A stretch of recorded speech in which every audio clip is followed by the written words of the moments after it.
Hello, everybody. My name is Paul Beckwith, and in this video, I want to talk about a phenomena that has happened for the first time this year in at least 40 years of observations, careful observations, and that's the Pacific Ocean upwelling south of the Isthmus of Panama.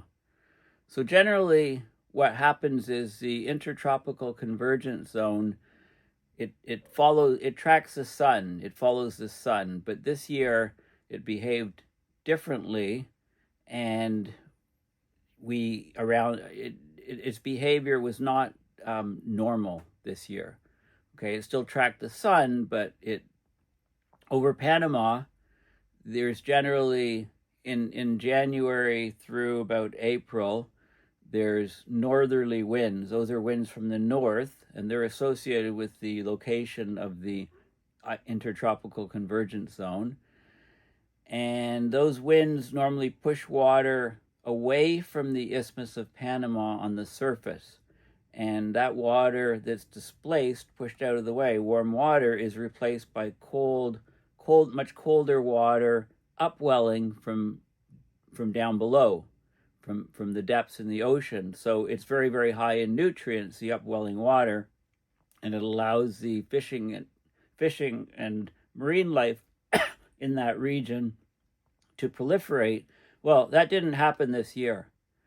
And a very brief report was put together in the very reputable journal PNAS,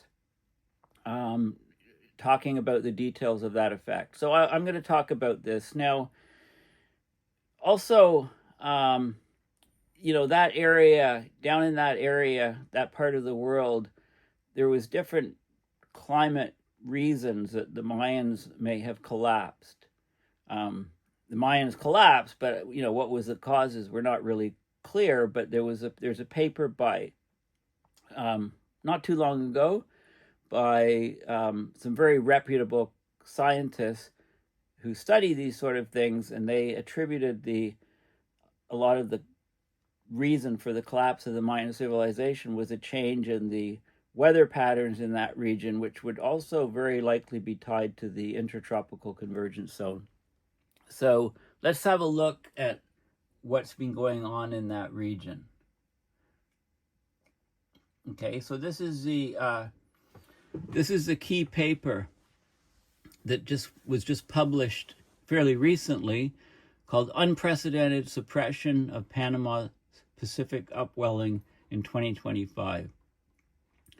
So the Gulf of Panama, the seasonal upwelling system, has consistently delivered cool, nutrient-rich waters via the northerly trade winds, that's winds from the north, every January to April for at least 40 years. So we document the failure, this paper documents the failure of this normally highly predictable phenomena in 2025. So the data suggests that the cause was a reduction in the Panama wind jet frequency, duration, and strength, possibly related to the Intertropical Convergence Zone position during the 2024 to 2025 La Nina. But the mechanisms are still to be determined. It's just happened this year. But the consequences are likely significant, including decreases in the fisheries productivity because the nutrients weren't brought up to the surface, exacerbated thermal stress on corals because the water temperatures are much higher because the cold water wasn't brought up, right? The upwelling normally cools the water in that region. So basically, this is a perfect example of how climate disruption can threaten wind-driven tropical upwelling systems, which remain poorly monitored and studied despite their importance to ecology and coastal economies. Okay, so let's have a look at the data of what happened. Okay, so we'll go to the images. So this is the typical upwelling and the study sites. Okay, so Excuse me. So this is showing the wind direction. The winds are coming from the north, northerly winds. They normally blow the surface water away from this region. It's replaced by colder water from below that upwells upward. And there's a number of different stations where they're collecting data. And this is some of the data. This is the satellite-derived sea surface temperature in degrees Celsius. This is the scale here. Okay, so you can see that the cooler water is coming up from below. This is typically what happens. This is going back to 1985. This is satellite data on sea surface temperature, and you can see a variation throughout the season. You know, here it reaches a high of 29 Celsius, low of 24 Celsius, right? It gets cold in that period. So this is measurements done right up in here. And so there's normally, you know, you go through cold periods where the water upwells, and then warmer periods and cold periods and warmer periods. You get this cycling. But what happened is in 2025, the temperature never dropped anywhere close to this. The temperature just dropped to here. This is the lowest estimated sea surface temperature in 2025. It's not even, you know, it's not even reaching the greenish or bluish or yellowish region. It's right up here. Okay, about 27.5 degrees, when normally we would have the water in this region reaching, you know, as low as under 24 degrees. Okay, and there is a lot of variability year to year. Okay, so what's happening? Well, this is some more data. This is showing 30 years of sea surface temperature in the Gulf of Panama. This is the average from 1995 to 2024, the blue line, and the gray is the variability in those numbers. This is what happened in 2025. Unprecedented situation. The daily mean sea surface temperature was much, much warmer. It never exhibited this pattern. It never dropped. Okay, little drop here, but you know, it quickly headed back up. So the whole system, basically, you could argue it was broken. This shows the first day in the year when the sea surface temperature dropped below 25. So it normally happens about mid-January, can happen, you know, at basically New Year's to, you know, this is the variation. Generally, you know, it's fairly consistent over 40 years. Well, this is what happened this year. It only dropped below 25. It went to 24.5. It only dropped there in early March. This is the number of days, the cumulative upwelling number of days in the normal situation, you know, approaching, you know, the mean of about 45 days of upwelling, the variation from about 35 to about 60, 66, I think it was. And here's where we are in 2025. Okay, so this is another example of the system's just broken. Something's totally different. This is the finger plot, if you like, of the upwelling duration from just under 40 to over 60 days. The whisker plot, it's called. And here's where we were in 2025. Nowhere near, off the chart, system broken. Minimum temperature reached, much, much higher than normal. This year, normally we get to below 20, between about somewhere between 17.5 and 20. These are the temperature profiles going down 60 meters about a yard. And you can see this was last year's temperature profile, and this is this year's. So, you know, acting quite differently. The wind speeds, this is normal wind speeds in that region. This is wind speeds from the north to the south, kilometers per hour. Normally from about 21 to almost 24 kilometers an hour. Here we were lower, but it was still within variability. The wind stress, you know, in this range, and here we were, you know, in a very narrow, you know, we were within the band of previous years. The wind frequencies, though, the wind wasn't blowing as often. So the wind frequencies, this is 10 to almost 30% of the time you'd have northerly winds.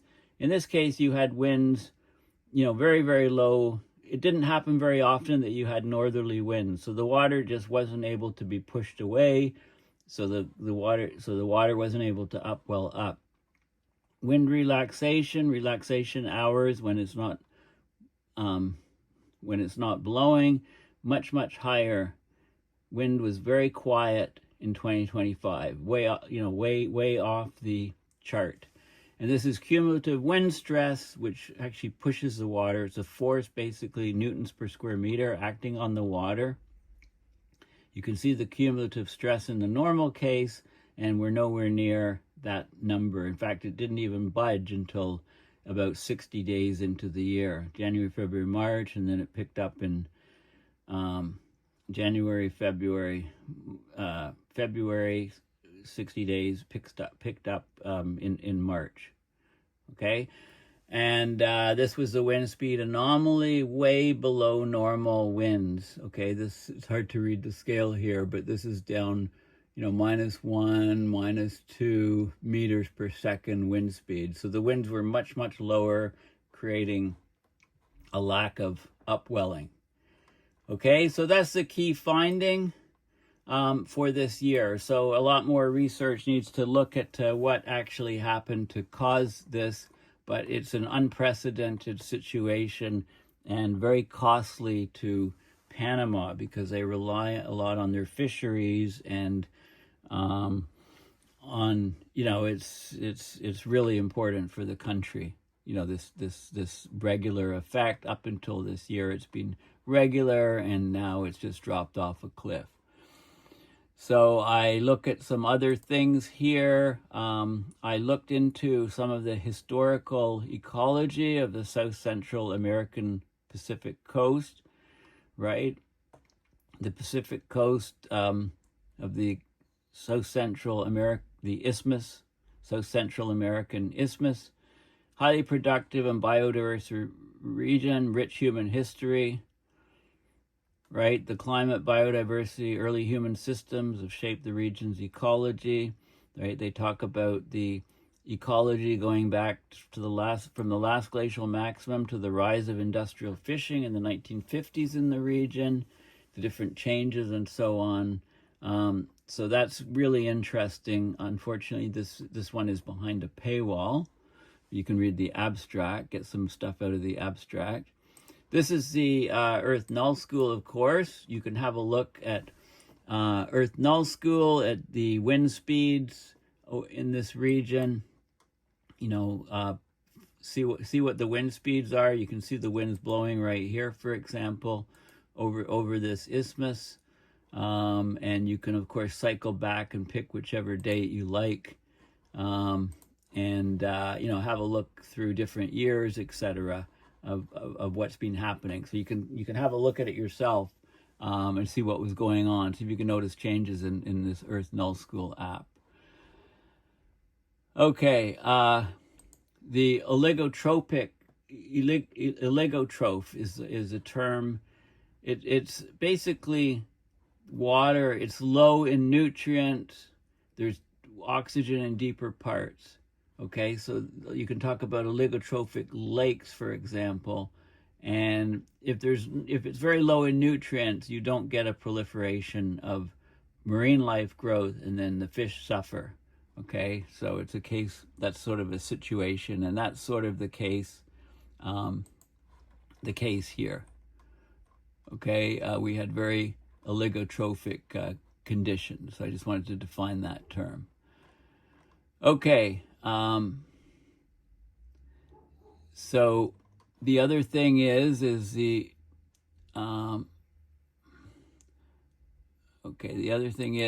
the Intertropical Convergence Zone. You can see it right here. In fact, it often, part of the year, it zips right through this region. Okay, air moves northward, moves southward, converges. You get a lot of uplift.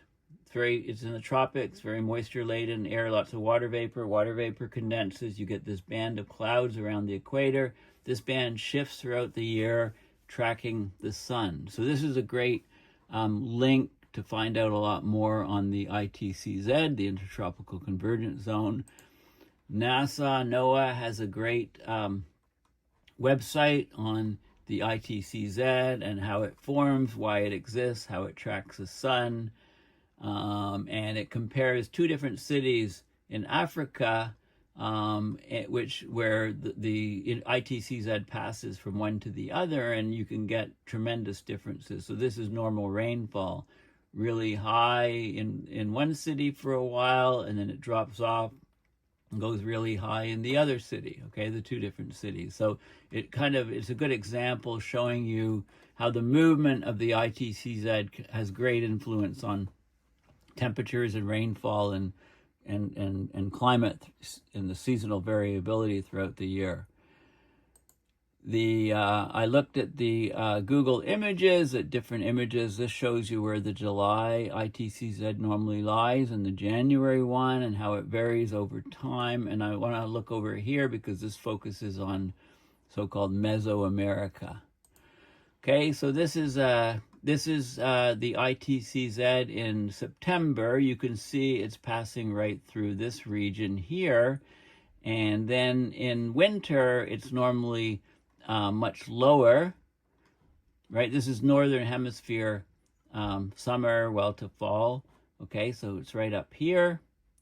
And then in the winter, it's down here. So through the season, obviously, it's traveling between these two places. And we've got Panama, the Isthmus of Panama stuck right here. So the ITCZ movement, if that changes because of climate change, it's going to severely affect the upwelling of the water. So this is what we probably, you can probably blame climate change for what's happened. It certainly has a big role, what's happened this year in terms of the lack of winds and the lack of upwelling in this region. But this is not new. We've had major changes in the past of the ITCZ, and it's being related to the collapse of the Mayan Civilization. So let's have a quick look at this paper. This is a fantastic paper. If you're interested in the Mayan Civilization and civilizational collapse in the past, maybe learn stories about that are relevant to what's happening today. This article was in Science about 20 odd years ago. Climate and the Collapse of Maya Civilization. It's interesting because look at the authors, right?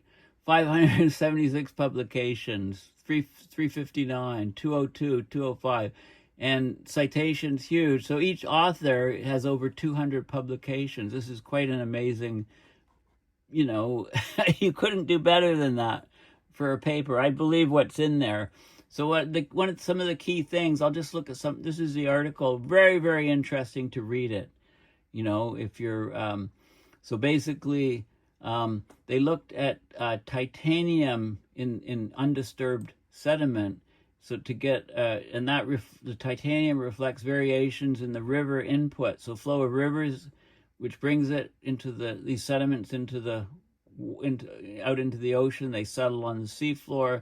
The hydrological cycle over northern tropical South America.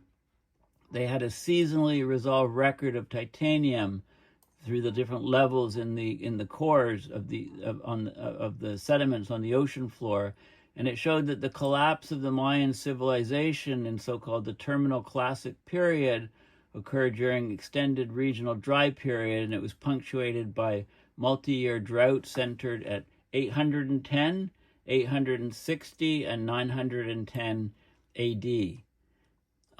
There was a century-scale decline in rainfall, but straining the region, abrupt drought events causing social stresses that led to the Maya demise. So let's just have a look at make sure you read this paper. It's really fascinating. I showed you these two images here of the ITCZ location, and that had big effects, of course, on what happened. And then these are some of the key figures. This is the titanium percentage in the sediments, and it's resolved on, this is depth through the sediment slab. And then from this, you can get information on this is now resolved to, you can resolve the location in the sample to the year. It's laid down on a yearly basis. So this is closer to the present. This is age in age in thousands of years before present. Okay, so this is the present. This is 2,000 years before present. So you can go to, this is AD 200s. You had some pre-classic abandonment of civilizations in that region. This is in the 80s, 800s. You had the so-called the terminal classic collapse of the Mayan civilization. We had things like the medieval warm period, the little ice age here, right? You can see the fluctuations and you can relate it to human behavior. If you up higher levels, the ITCZ is, varies. Its southern extent, its northern extent. It shows here precipitation. When the ITCZ is far south, you get lower precipitation in this region. When it's higher up, you get more precipitation, more river runoff. So that's related to the peaks and valleys. And this is another key figure here. This is showing you, again, the titanium in the sediment, ITCZ, northward position, southward position. You can see the fluctuation of titanium levels related to the ITCZ position, and again, the precipitation high and low. So the precipitation is low down here at the bottom. So look at these low periods. It's very low here. This is AD 760. It's very, very low here, AD 810. Very, very low here, AD 860. And this is AD 910, very low here. And these are periods that are all thought to be massive dry drought periods, which wreaked havoc on the Mayan civilization. And then the cumulative effect over about 150 years is the civilization just completely collapsed. The buildings were abandoned, etc. So a definite climate signature on that. So, you can't take these changes lightly, right? The ITCZ position and the drought time periods are related to the collapse of the Mayan civilization. So there you have it. So let's go back.